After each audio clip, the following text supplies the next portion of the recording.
Hello and welcome to the highlights from the past week on the UK Tonight. Coming up, we'll hear Aaron's story.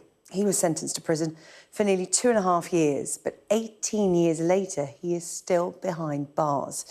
We'll speak to his sister, Cherry, about the impact of indeterminate prison sentences. We'll also talk about the poet Benjamin Zephaniah's life and legacy. And we'll meet the Scottish cheesemaker behind what could be Britain's smelliest cheese.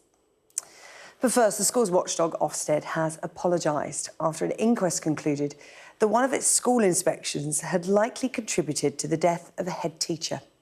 Ruth Perry took her own life in January after her school was rated inadequate. I spoke to Edmund Barnett-Ward. He's the parent of 4 children who have all attended Caversham Primary School, and he knew Ruth personally for more than a decade. Talk to me about how you're feeling today after the inquest results and that apology from Ofsted. Well, I think it's the perfect mixture of desolation and vindication. So we've been saying now, every time this has been reported on, there's always been this caveat that it's the family that believe that she took her life because of the Ofsted inspection. We can now say without caveat that it was the Ofsted inspection that caused her to take her life. It's a terrible shame that we have to get to this point to start to begin to acknowledge that it's unacceptable to put teachers under this amount of stress. For us, this is one more step on the journey, but it's not the destination. So there's still a lot of work to go, and I welcome the comments that have been made this evening, but frankly, there was nothing at any point stopping Ofsted being introspective and looking at their practices and trying to learn lessons before this point. And the fact that it's taken a coroner's set of recommendations to even get to this point of forcing them in to do it is just abhorrent to me. Edmund, talk to me about those next steps, because obviously I know that you've been working with Ruth's sister as well, who we heard from in that report there. You're doing this in Ruth's name. What are these next steps you want? What is next? What change do you want to see happen as a result of this? All the way that we've been going along this process, we've been reacting to information that we had at the time. And the inquest itself has produced a large number of revelations. Obviously there are things to do with Ofsted's systems that we couldn't possibly know. And clearly there is a huge issue with the way that they're training inspectors on how to recognise the signs of stress and to respond to the signs of stress, and to generally inspect in a more humane way. The next step for us, so you'll be aware that Amanda Spielman leaves post at the end of the year, and there's a new chief inspector that is coming in January, and Julia and I and another Reading head, Lisa Telling, who have been working with Julia, we've been working with Julia all year, are apparently the first people outside of Ofsted that he's actually going to go and meet with. So I'm looking forward to a constructive dialogue with him about what's wrong with his organisation. And to make things better for teachers, because Edmund, as you said there, it shouldn't have had to get to this point for there to be even talk about reform. But I think what we learned in that inquest is, Ruth kept a diary, and I think it showed everyone just how much she as a head teacher cared. She wrote in that diary, I don't believe any child would not have been safe at my school. She took this personally. When Ofsted went back and reassessed the school, it wasn't inadequate. It was good. And just in that diary, it's the detail of what it's like as a teacher when Ofsted comes to inspect your school and how personally you take it. She wasn't necessarily worried about losing her job. She was worried about the children, worried about the school. Tell me more about Ruth and how she was as a head teacher, because I think we got a real sense of that from the inquest. Yeah, Ruth was an exemplary head teacher. I mean, that's the reason I'm in this position today is because when this all started at the start of the year, I wanted to communicate to friends of mine about how devastated I felt and how what an amazing head she was, because I felt very upset that the narrative had been all about this single word label that had been slapped on her and the school of inadequate, and I needed to express what a brilliant school it was and what my personal experience was. So I sort of, as people do, took to social media. But friends said that I'd articulated how they felt probably better than they felt they could. So they asked me to make it public. And that's how Julia got in contact with me, because she happened to read this long post that I'd written about just different feelings to do with Ruth and school and what an amazing head she was. I mean, as you know, I've had 4 children go through the school. My youngest is still at the school. I've got a 14-year relationship with the school. I knew Ruth the entire time that she was a head, and she was just absolutely brilliant. She was one of those sort of sparkling lights in education that makes education interesting and fun. She had brilliant ideas, additional clubs that she ran, and all sorts of things that she did that just made it a wonderful, nurturing education environment. You know, you couldn't want better for your kids. I had a lousy school when I was young in comparison, and I've always said this. I'm so amazed, so lucky. Various of my kids have had issues. One of my kids is autistic. Several of my kids are dyslexic. There's never been any issue identifying those problems and helping and assisting, and they've all been set on their learning journey for the rest of their school careers with the most amazing foundation, the most amazing school. And that, you know, that's the person who I hold in such high esteem, whose legacy I want to protect, who I will carry on, you know, extolling the virtues of, and meanwhile trying to change this dreadful Ofsted system. Well, if you've been affected by the story of Ruth Perry, you can contact the Samaritans. They are on 116 123, or you can email them, joe@samaritans.org. One of the people facing an indeterminate sentence is Aaron. Now, Aaron Graham was 26 years old when he was sentenced to 2 years and 124 days in prison for committing grievous bodily harm. The victim was left with a broken cheekbone. That was back in 2005. And 18 years later, Aaron is still in prison. His sister, Sherry, accepts that he deserved the time he was originally sentenced to, but now she says he doesn't pose a risk, and she's longing for the day that he will be released. Well, Sherry Nicol joins me now here in the studio. Sherry, hello. Nice to meet you. Just looking at that picture of you and your brother, Aaron, there, essentially he got into a fight. Yeah. And was charged and sentenced for GBH. Just over 2 years was his minimum sentence, but as part of this IPP, there was no maximum. Did you ever think you'd be in a situation where 18 years later he is still in prison? Absolutely not. I don't think anybody would ever think they would be in that situation. To say 20 years, he was on 2 years remand, so he's been in 20 years, and it's just absolutely heartbreaking.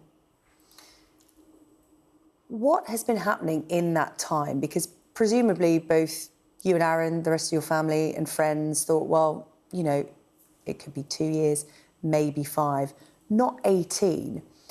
How has he tried to get released in that time? What have you been doing? What have lawyers been doing? And what's been the blocker? What's been stopping his release? I just think, like many IPPs, he hasn't had a voice. Mm-hmm.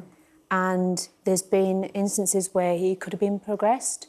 Now he's done 4 years without a parole. So in that time he could have been progressed. And it seems to be that, you know, all the time there's new staff come in, or there's not enough measures, or there's not enough courses. It's inadequate. It's inadequate. So it was abolished, but it's all inadequate.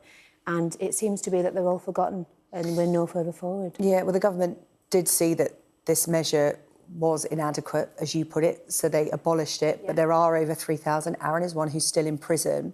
And you mentioned there about there not being enough staff, not being enough courses, because if you're given an IPP, it's up to you to prove to the parole board that you're not a risk to the public anymore. But in order to do that, you have to tick certain boxes, go on courses that prove that you're rehabilitated. Has Aaron had access to those, or is that a gap in the system? Because, you know, Alice Porter, I was talking to her earlier, and she said some prisons say, we just don't have them here. We just don't have access to these courses. They do get shipped around. They don't always have the courses. But at the end of the day, if obviously somebody's going on before them, they're not going to get on that course. And there's a certain tick box exercise, as you were, but not one size fits all. So, you know, it's when they've done so long over tariff, mentally, can they cope to do things? Is it realistic to keep punishing them and putting them through the courses and things like that? And then it gets to parole, and then they decide, you don't have to do this, you do have to do this. There's a massive, confusion. There's no clear understanding of what they have to do, because the parole boards are so different all the time, or the probation are different all the time. So it's like moving the goalposts constantly. They keep getting moved, and what happens is the mental health deteriorates so much that they just can't cope, and you can't expect somebody to cope in an environment that's absolutely crucifying them. And this is why the re-sentence is so important, because what it does, it paints a picture of services working together to progress them. Then we wouldn't have this. We're just stuck in the mud. And it's like, people like my brother, yes, he got into a fight, but he's been in there 20 years and he's sitting in a cell. He's sitting in the cell 23 hours a day. How is that going to rehabilitate anybody? A beautiful human being, a proud Brummie, and a once-in-a-generation poet. Just some of the tributes that have been paid to Benjamin Zephaniah, who has died at the age of 65. Well, his success came against the odds. He had dyslexia, was kicked out of school at the age of 13, unable to read or write. Ironic, then, that his work became part of our national curriculum. And while the British establishment embraced his work, he did keep some distance. Memorably, he rejected an OBE, saying the word empire reminded him of slavery and brutality. He leaves behind some legacy. Well, to talk about that and reflect on Benjamin Zephaniah's life and work is the playwright and author Bonnie Greer. Bonnie. Thank you. We were just talking in the break. Benjamin Zephaniah had such an influence on you in the 80s when you were living in New York that it saw you come over to the UK. He was, I'm not an expert on his poetry. I can't give you a long thing about his writing at all. I can just talk about what he was. We did a performance together once. I'm sitting there like, oh my God, it's been... But, he was part of a huge generation of Black British artists in the 80s, Caribbean roots, strong Caribbean roots. And he was able to sort of meld those into an identity. He was an anarchist. And that's a rare thing to be, because he was someone who believed in the primacy of the individual against the establishment, which was incredible. He was also, I think, a person who was righteous in what he was. He turned down his OBE. I took my OBE. And when he said he turned it down, he said, I don't believe in empires. Why should I take a medal that says empire? And that kind of sets the bar. And it's a big esoteric question for all of us who have empire medals. It's real. And we can all have our individual stories of why we have our MBEs, our OBEs, our KBEs, but Zephaniah constantly challenged everyone to look at who they are. He even cared about other species, animals. He's a vegan. So he was consistent in everything he was, because he essentially was an anarchist. He did not believe in institutions as rulers. He did not accept the primacy of people over people. And he lived that way. He lived that way. My next guest has produced this, what could be the UK's and maybe one of the world's smelliest cheeses. It's known as the Minger, and the man behind the Minger is cheesemaker Rory Stone, and he joins me now. Thanks very much for joining us. I guess a question you never like to ask, how smelly is it? Well, it's quite an arrogance, really, for us to suggest that it could be the smelliest, and it's very, very difficult to qualify that. All I can tell you is that friends have bought it, and partners have sometimes said, you either eat it in one or you put it in the garage. They want to treat it like kryptonite. It does have a particularly bad smell, and it should be locked up and put somewhere else. So I think the general effect is most people find when they open the packet to start with, they think, well, it's not that bad. You know, I can cope with that.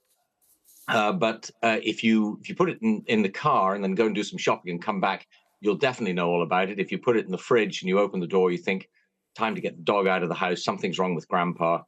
This is not working. So it can be very off-putting. But the smell, it's a sulfurous, it's cabbagey. It is very dominant. It's the kind of bacterium that likes to live in hot, sweaty places. So if you've kept your wellies on for a fortnight, you know that's what you might expect. But the flavor's different. Well, I was going to ask you that. You paint a lovely picture of the smell, but we assume it tastes a lot better than that. Yes, it's actually surprisingly quite mild in that respect. It doesn't. We've never tried to make cheeses that rip your tongue out and beat you about the head and shoulders with them. We want something that's reasonably subtle and a bit sort of proteiny. Really, it's quite close in some ways to a really nice, ripe, unctuous, maybe slightly meaty brie. And there's obviously a demand. We know smelly cheeses are popular. What is the appeal? I think people just traveled so much more. When I was a little boy, I used to show people around the dairy and try and pick up some tips. And we used to have a very simple cottage cheese with some wild garlic leaf in it. And when you mention garlic to anybody, they're like, oh, no, we don't eat that foreign stuff. People have traveled, people are experiencing more now. And, you know, we see that it's difficult for the territorial cheesemakers of the UK. That's definitely a market that's declining. We're still dominated by cheddar, of course. That's very, very much the part of it. But people are experiencing these new tastes from continental Europe, and they want more of it. And I mean, I've never had an original idea in my life. All the best ones are nicked, and these are all styles nicked from our friends over the English Channel.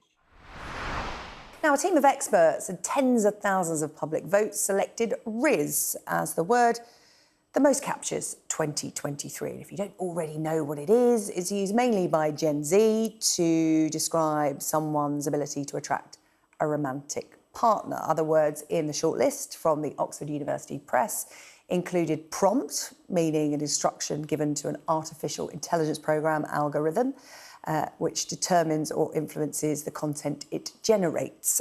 In other words, situationship, which means a romantic or sexual relationship that's not considered to be formal or established.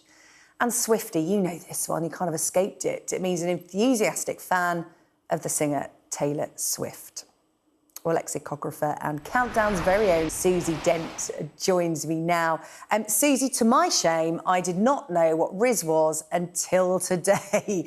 Where did it come from?